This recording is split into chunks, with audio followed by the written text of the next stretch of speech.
Sensei, हम्म, ऐसा क्यों होता है कि कुछ लोग पहले लेवल से ही सीधा 10वें लेवल पे पहुंच जाते हैं तंत्र साधना में, परंतु कुछ लोग प्रयास कर कर के भी आगे नहीं बढ़ पाते? तो इन दो लोगों में अंतर क्या है? हम्म। एक व्यक्ति सफल हो रहा है, उसने भी अगर 2.5 लाख जाप करने तो 2.5 लाख ही किया। एक व्यक्ति असफल हो रहा है, उसने भी 2.5 लाख ही किया, प्रक्रियाएं पूरी की। परिणाम में अंतर क्यों है? प्रश्न यह है। जरा सोचिए, आपने एक अभ्यास तो किया जिसका फल आया, लेकिन दूसरे ने उसी अभ्यास से ज्यादा फल उठा लिया। कैसे? यह विचारणीय प्रश्न है कि उसमें आखिर ऐसा क्या हुआ जो उसकी क्रियाएं फलीभूत हो गई और दूसरे की रह गई। यह केवल साधना में नहीं, शिक्षा में भी। एक ही शिक्षक, एक बच्चा 95 ला रहा है और दूसरा 35 ला रहा है। चलिए हम यह मान लेते हैं कि उसने पढ़ाई नहीं की, लेकिन साधना में तो आपने पूरी साधना पूरी कर ली, जाप पूरा कर लिया। पहला, एकाग्रता। एक के पास ज्यादा एकाग्रता थी, दूसरे के पास कम थी। लेकिन प्रश्न उठता है कि उसके पास ज्यादा एकाग्रता क्यों थी? वह ज्यादा एकाग्र कैसे हो पाया और दूसरा क्यों नहीं हो पाया? अगर इसका वास्तविक तथ्य समझना चाहेंगे तो आपको आना पड़ेगा ईड़ा और पिंगला पर। जब तक ईड़ा और पिंगला में चंचल अवस्था है, तब तक उस वक्त तक एकाग्रता का अभाव रहता है। इन दोनों के शांत होते ही एकाग्रता बढ़ जाती है। आज जो ब्रह्मचर्य साधना कर रहे हैं, वो सब दोनों को साध करके सुषुम्ना में प्रवेश करके ध्यानस्थ हो जाते हैं, तो स्वाभाविक है कि रफ्तार उनकी तीव्र होगी। और ऐसा क्यों है कि आप इन दोनों में भ्रमण कर रहे हैं और बीच में छलांग नहीं लगा पा रहे हैं? इसकी वजह आपकी वृत्ति है। आपकी वृत्तियों में संग्रहित, चित्त में संग्रहित अब तक की स्मृतियां हैं, जो पहले से चली आ रही हैं और अनेकों को आपने संजोया है। उसके आधार पर अपने अलग अलग विचार का निर्माण किया और फिर नई स्मृतियों का निर्माण करके उसे भी जमा कर लिया। यह वृत्ति होती क्या है?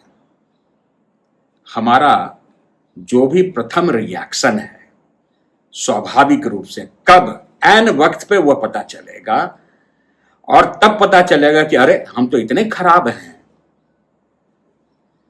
तो वृत्ति ही व्यक्ति को उसकी दिशा में ले जाती, जिस दिशा में वो वृत्ति है।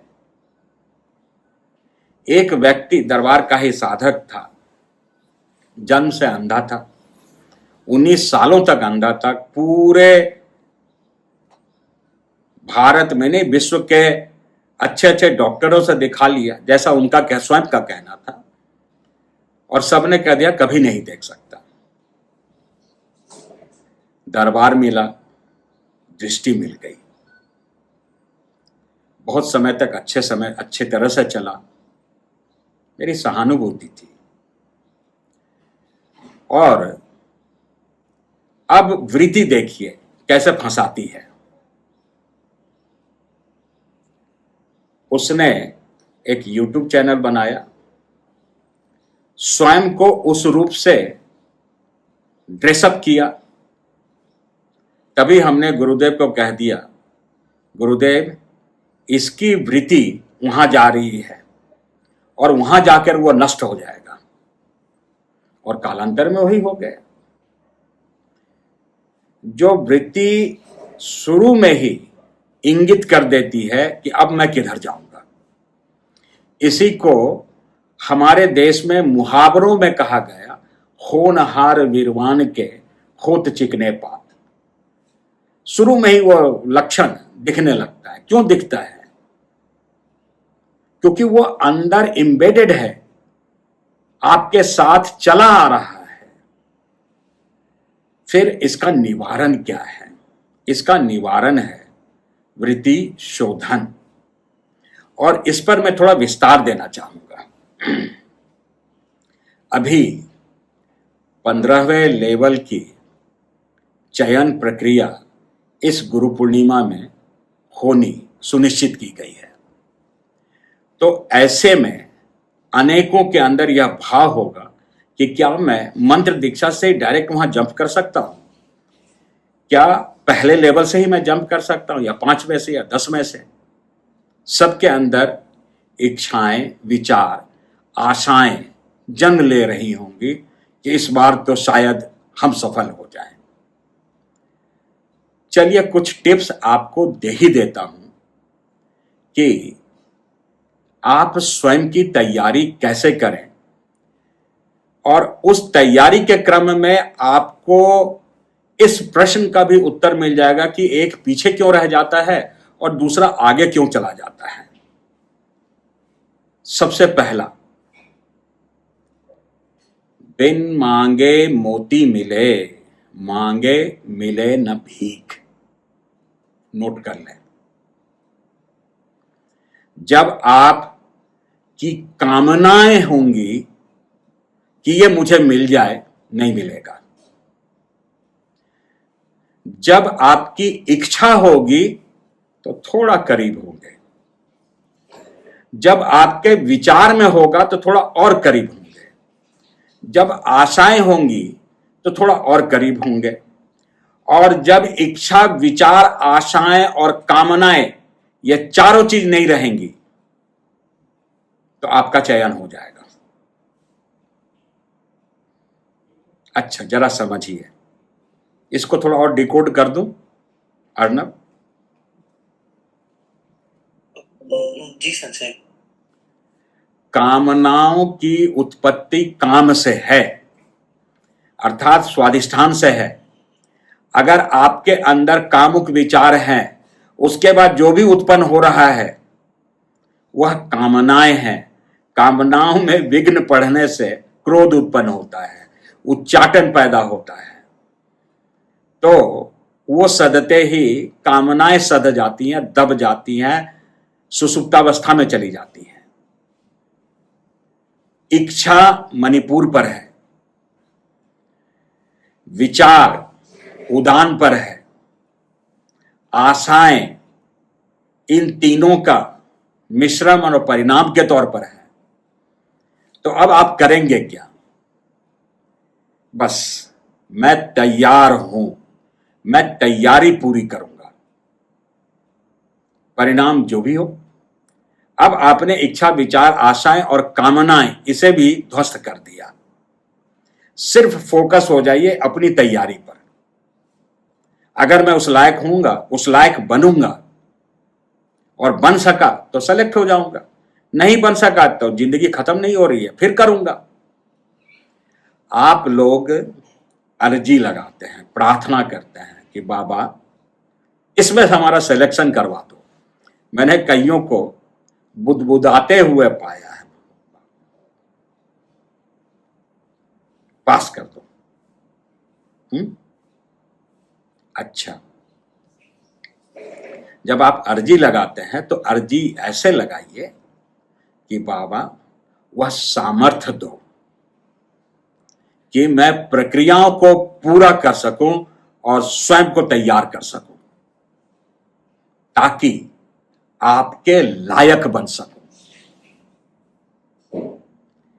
यह अर्जी, यह संकल्प इच्छा, विचार, आशाओं से ऊपर उठ जाएगा, आपको उससे ऊपर उठा देगा, उससे आगे बढ़ा देगा। अब इस पर थोड़ा और विश्लेषण करते हैं।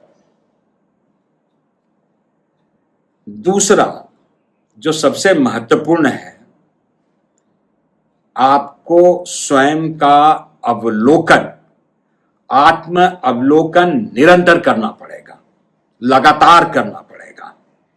क्या है वो आत्मावलोकन? वृत्ति शोधन। और वृत्ति शोधन में सबसे बड़ी रुकावट, सबसे बड़ा अवरोध कामुकता ही है।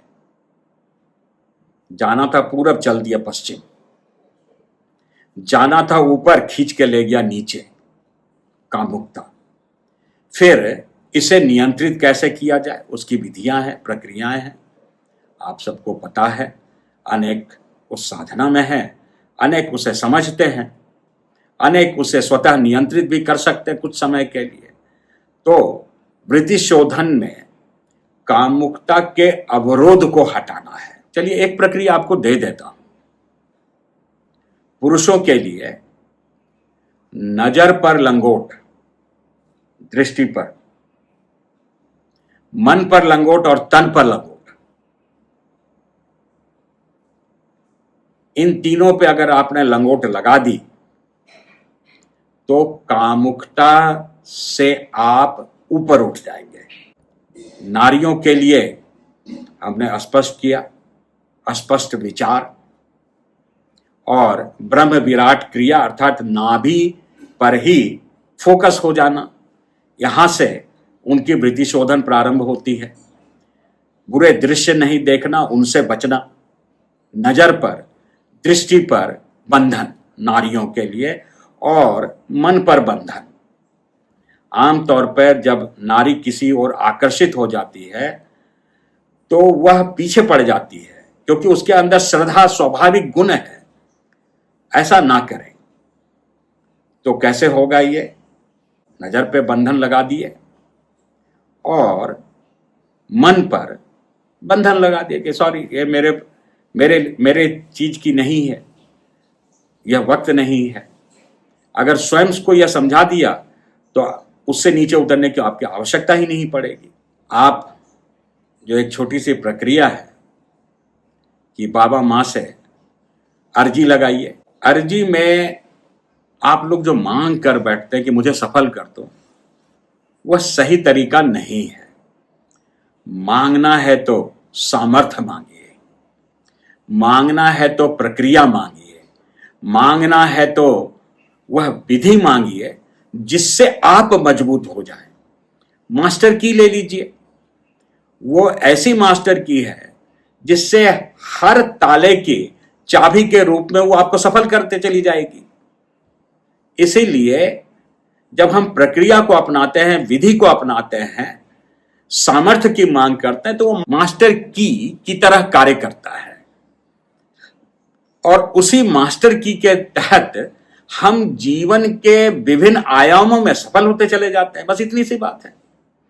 फिर ब्रह्म विराट क्रिया, यह सबके लिए समस्त साधनाओं के अतिरिक्त करना आवश्यक है। और जो सबसे महत्वपूर्ण है, सबसे ज्यादा महत्वपूर्ण है, ज्ञान की भूख। ज्ञान की भूख, और ज्ञान की भूख आपके अंदर जग जाए। यहीं से सारे रास्ते बनते चलेंगे। इतनी सहज प्रक्रिया है ये तो। ज्ञान की भूख, समझ सकने और समझ लेने का प्रयास, वह अग्नि आपके अंदर आपको स्वयं ही प्रज्वलित करना पड़ेगा। और उसकी विभिन्न प्रक्रियाएं हैं। आप जब स्वयं से सवाल करना सीख जाएंगे, क्या मैं यह जान पाया, नहीं जान पाया, कहां से जानूं, कैसे सीखूं, जब यह भूख जग जाएगी फिर आपको कोई रोक नहीं सकता, आप आगे बढ़ते चले जाएंगे। बस इतनी सी बात है। आप सबको, हम सब पूरे टीम की ओर से शुभकामनाएं हैं कि आने वाले लेवल 15 जो है उसके चयन में आप सफल होइए। हरि हर।